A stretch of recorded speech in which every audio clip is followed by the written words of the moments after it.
చంద్రబాబు నాయుడికి ఆ దేవుడు మంచి బుద్ధిని కల్పించాలని కందుకూరు వైసీపీ ఇన్ఛార్జ్ బుర్రా మధుసూదన్ యాదవ్ అన్నారు. ఆయన తన కార్యాలయంలో ఏర్పాటు చేసిన విలేకరుల సమావేశంలో ఆయన మాట్లాడుతూ టీటీడీ దేవస్థానంలో భక్తులు స్వీకరించే లడ్డు విషయంలో కల్తీ జరిగిందని అబద్ధపు ప్రచారాలు చేస్తూ భక్తుల మనోభావాలను రాష్ట్ర ముఖ్యమంత్రి చంద్రబాబు దెబ్బతీస్తున్నారని ఆయన అన్నారు. చంద్రబాబు అధికారంలోకి వచ్చిన తరువాత నెయ్యి తనిఖీ జరిగిందని, అయినా కల్తీ జరిగిందంటే ఆ తప్పు చంద్రబాబుదే అవుతుందే తప్ప జగన్ది ఎలా అవుతుందని ప్రశ్నించారు. నేను 2 సంవత్సరాల పాటు టీటీడీలో మెంబర్గా పనిచేశానని, టీటీడీ ఒక మినీ ఏపీ రాష్ట్రమని, టీటీడీలో ఎలాంటి తప్పులు జరగవని అన్నారు. అక్కడ తప్పులు జరిగితే వెంకటేశ్వర స్వామి చూస్తూ ఊరుకోరని, వెంటనే ప్రతిఫలం చూపిస్తారని అన్నారు. 100 రోజుల పాలనలో రాష్ట్ర ప్రజలకు చేసిన మేలు ఏమీ లేదని, దానిని పక్కదారి పట్టించేందుకు టీటీడీ లడ్డు విషయంపై అబద్ధపు ప్రచారాలు చేస్తున్నారని ఆయన ఆరోపించారు.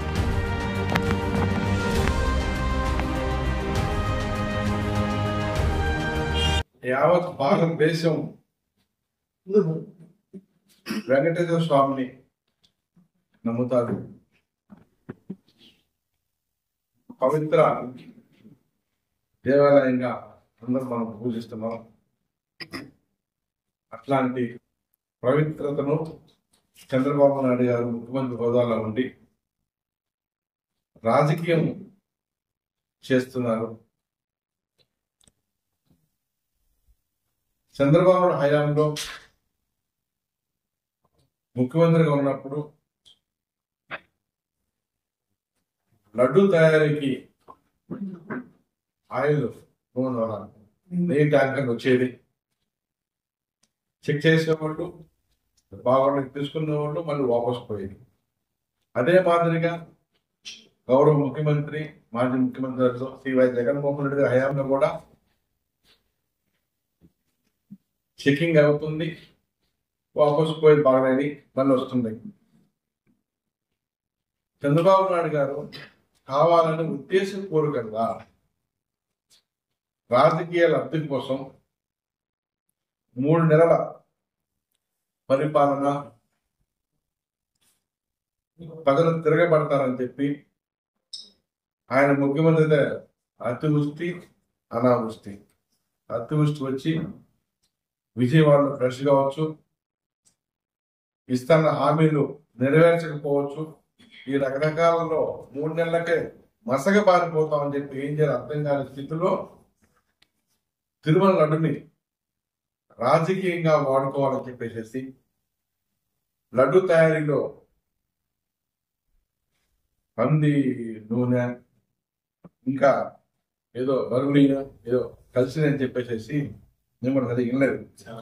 కల్తీ జరిగిందని చెప్పేసి, జంతువుల నూనె కలిసిందని చెప్పేసి పెద్ద అబద్ధాలు వేసి కార్యక్రమం చేస్తున్నారు. చంద్రబాబు నాయుడు సూటిగా అడుగుతున్నాను, ఎప్పుడు ట్యాంకర్లు వచ్చినాయి? మీరు ముఖ్యమంత్రిగా ఉన్నప్పుడే ట్యాంకర్లు వచ్చినాయి. జూలై నెలలో ట్యాంకర్లు వచ్చినాయి. జూలై 23వ తారీఖు ఏమో టెస్టులు చేశారు, వచ్చినాయి.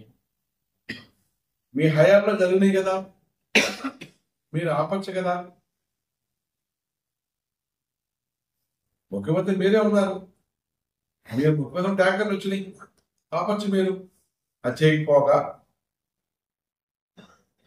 ఎంక్వైరీ ఎవరితో వేయించాలి? సిబిఐ ఎంక్వైరీ వేయించాలి.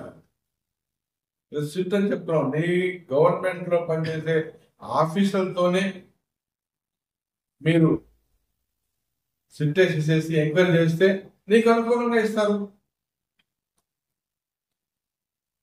తిరుమల తిరుపతి దేవస్థానం అంటే మనందరి నమ్మకం, మనందరి గాడ్, మనందరి ఆధార దేవుడు. అది ఒక వ్యవస్థ, సంస్థానం. నేను అందులో పనిచేసే బోర్డు మెంబర్గా 2 సంవత్సరాలు అక్కడే ఉన్నాను. నేను అన్ని చూశాను, దగ్గర నుంచి చూశాను. అదొక గవర్నమెంట్, స్వామి గవర్నమెంట్ వ్యవస్థ ఉంది అక్కడ. ఎన్నో వేల మంది ఎంప్లాయీస్ పనిచేస్తున్నారు. దేశంలో అన్ని రాష్ట్రాల్లో, భారతదేశం అన్ని రాష్ట్రాల్లో వెంకటేశ్వర టెంపుల్స్ ఉన్నాయి, ఆడ వ్యవస్థ ఉంది, ఎంప్లాయీస్ ఉన్నారు. దేశ విదేశాల్లో టెంపుల్స్ ఉన్నాయి, అక్కడ ఎంప్లాయీస్ ఉన్నారు. తిరుమల నుంచే మ్యాక్సిమం నడిపోతుంది అందరికి. అట్లాంటి పవిత్రమైన లడ్డు మీద రాజకీయం చేస్తారు. ఇది తగదు చంద్రబాబు నాయుడు గారు. మీరు 28వ తారీఖు ఉదయం రాష్ట్ర వ్యాప్తంగా పేరు పిలిచారు.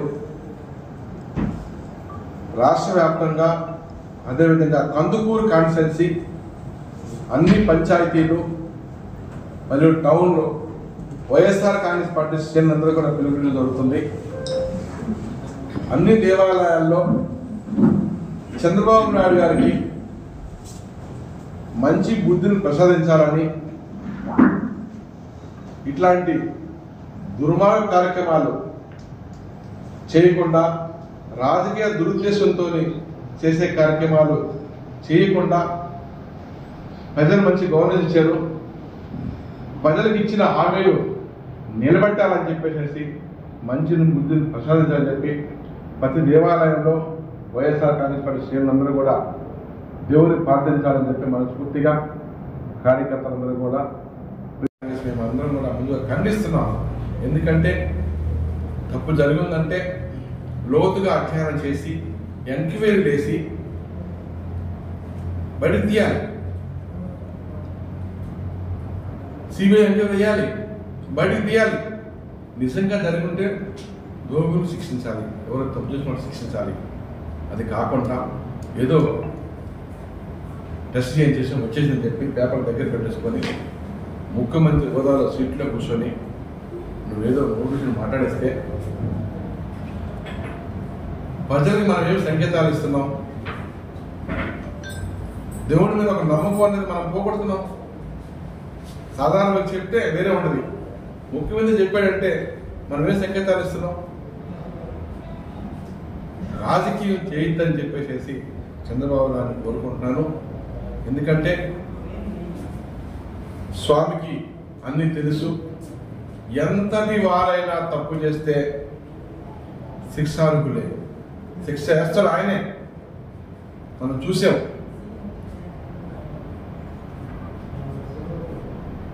స్వామికి అన్ని తెలుసు. తప్పకుండా తప్పు చేసిన వాళ్ళని, రాజకీయం చేసిన వాళ్ళని కూడా శిక్షిస్తారు. జరగబోయే మనం చూస్తాం. తిరుమల పవిత్రతని, తిరుమల లడ్డు తయారీలో జరిగిన తప్పుల్ని చంద్రబాబు నాయుడు చెప్తున్నారు. ఇదైతే మేమైతే తీవ్రంగా ఖండిస్తున్నాం. ఈ విషయంలో ఎంతో మంది మనోభావాలని ఇబ్బంది కలిగిస్తున్న చంద్రబాబు నాయుడికి తిరుమల తిరుపతి దేవస్థానం వెంకటేశ్వర స్వామి మంచి బుద్ధిని ప్రసాదించాలని మనస్ఫూర్తిగా స్వామి మీ ద్వారా వేడుకుంటున్నాను.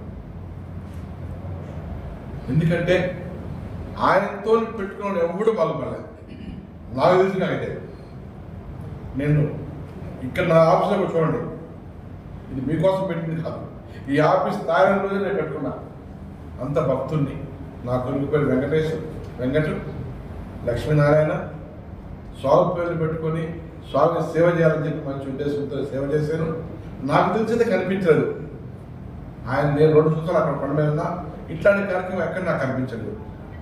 రాజకీయ దురుద్దేశంతోనే చంద్రబాబు నాయుడు గారు ఈ 3 నెలల పరిపాలనని దారి మళ్లించాలని చెప్పి సూపర్ 6 తెలుసు, సూపర్ 6 బాబు సూరిటీ భవిష్యత్తు గ్యారంటీ. నీకు 15,000, నీకు 15,000, నీకు 30,000, నీకు ఉద్యోగం, బాబు వస్తున్నాడు అని చెప్పేసి చిల్లక పలుకులు మాయల మరాఠీలాగా నువ్వు ఇచ్చిన హామీలని ప్రజలు ఎక్కడ నిలదీస్తారో, నీ 100 రోజుల పరిపాలన ఇదయ్యా అని చెప్పి నిలదీస్తారని చెప్పి దాన్ని డైవర్ట్ చేయనీకే ఈ లడ్డు తీసుకొచ్చావు. కానీ ఇక్కడ ప్రజలు నీకు భవిష్యత్తులో బుద్ధి చెప్తారు. వెంకటేశ్వర స్వామి కూడా నీకు మంచి శాస్త్ర చేస్తాడని చెప్పి మనస్ఫూర్తిగా స్వామిని వేడుకుంటున్నాను. తప్పు చేసుంటే ఎంతటి వారికైనా శిక్ష పడుతుంది. అని మీ ద్వారాగా తెలియపరుస్తూ చంద్రబాబు నాయుడు గారుకి మంచి బుద్ధిని, మంచి ఆలోచనల్ని ప్రజలు నువ్వేదో చేస్తామని చెప్పేసి 6 గ్యారెంటీలతో పాటు అందరికి ఉద్యోగాలు, 50 సంవత్సరాల లోపు అందరికి పింఛన్స్, రకరకాలుగా నువ్వు మోసపూరిత హామీలన్నీ నెరవేరుస్తావని చెప్పి నీకు మంచి మెజార్టీ ఇచ్చాడు, మంచి గవర్నెన్స్ ఇచ్చారు ప్రజలు. దాన్ని ఎలా ఫిల్ చేయాలని ఆలోచన చేయాలని అవి ఇవ్వాలని చెప్పి ప్రజల పక్షాన డిమాండ్ చేస్తున్నాం. ఇట్లాంటి మోసపూరితమైన మనోభావాలు దెబ్బతినే కార్యక్రమాలు చేయకుండా ఉండాలని మనస్ఫూర్తిగా వెంకటేశ్వర స్వామి ఆయనకి ఆ బుద్ధిని ప్రసాదించాలని మనస్ఫూర్తిగా కోరుకుంటున్నాను.